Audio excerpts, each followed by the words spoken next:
Hello, everyone. This is Daniel Stern from Jewish Federations Canada United Israel Appeal, speaking to you today on a Skype call with Eliad Melamed and Adina Arbel, currently of Beersheba. Hello, Erev Tov, everyone. Hello, Erev Tov. It is Tuesday, July 22nd, just before noon here in Canada, in Toronto.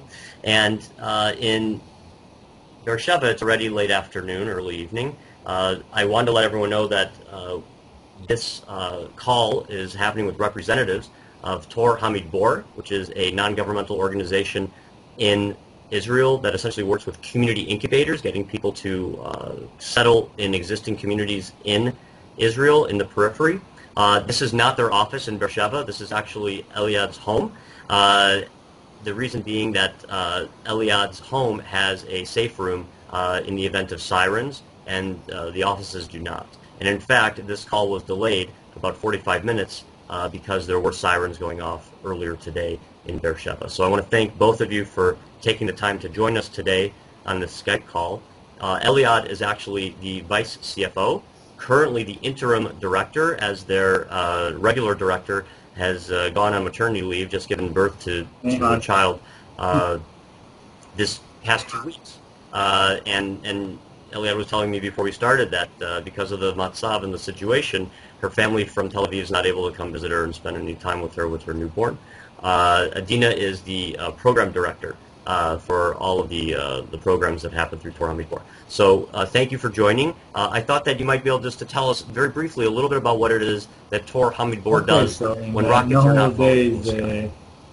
We serve as an umbrella organization called the Community Incubator that help young people settle down in a peripheral area, mainly in cities from Eliad to Rufam, Beersheba, South Tel Aviv, Haifa to the Galil, and help them establish social projects, social businesses, like Cafe Ringo in Beersheba that hire and train kids at youth at risk that are being sent by the municipality and get training there by the chef and the social worker in order to get back to the society, finish high school, go into the army and get a decent job.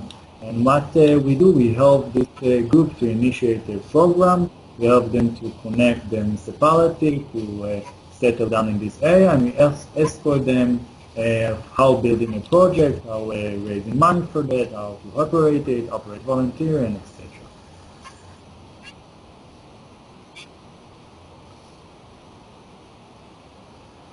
Thank you. People in Canada should know that this is a rather cutting-edge NGO in Israel, literally a modern version of pioneering. Rather than pioneering open land, pioneering existing communities and cities in Israel. In particular, Canadian Jewry has made a very big impact with donations and support in the periphery, and this is exactly where you operate.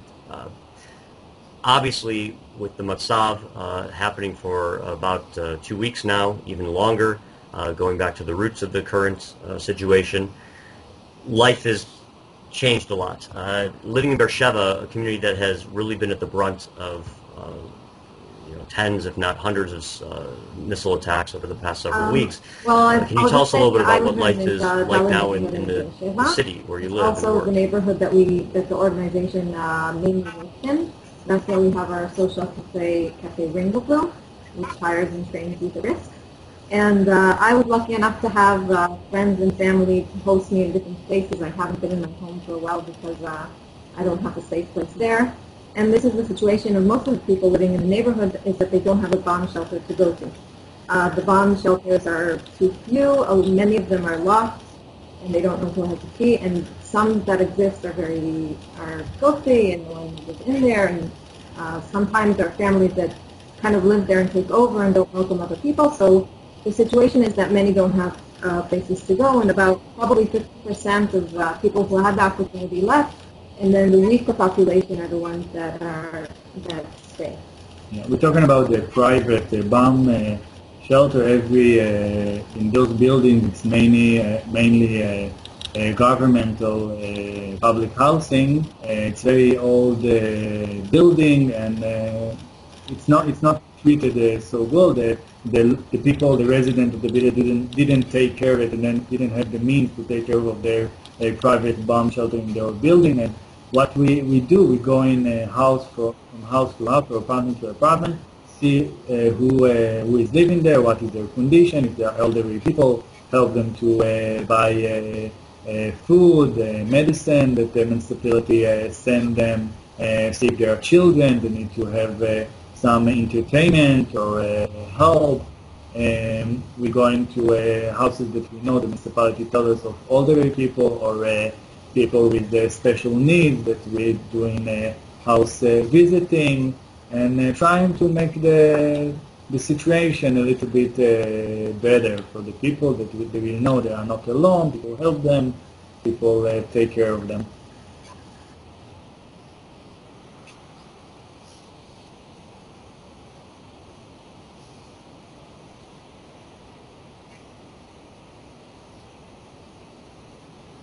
So obviously your operations are not happening as they normally do. You guys are, would you say, are in full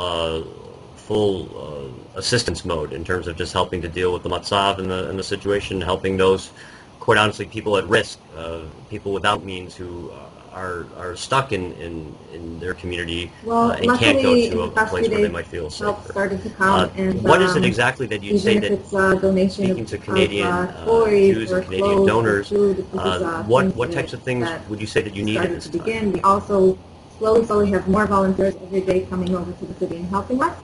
And we also have donations for, if it's money for volunteers that we need, or for new bomb shelters. This is all very good and very blessed.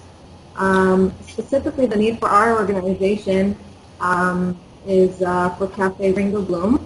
Our restaurant has been closed since this has begun, and the business is a social venture, so any income goes to the social project and goes towards the kids. And we're still working with the youth at risk. We're working at their houses. We're not working in the cafe, but every week the cafe is closed, we lose about 50,000 shekels. And this is a story of every business here in the South. All of the businesses are most businesses are very hurt from the situation. They don't always get money paid back from the government support this time. So we would be happy for any support that would come to the cafe.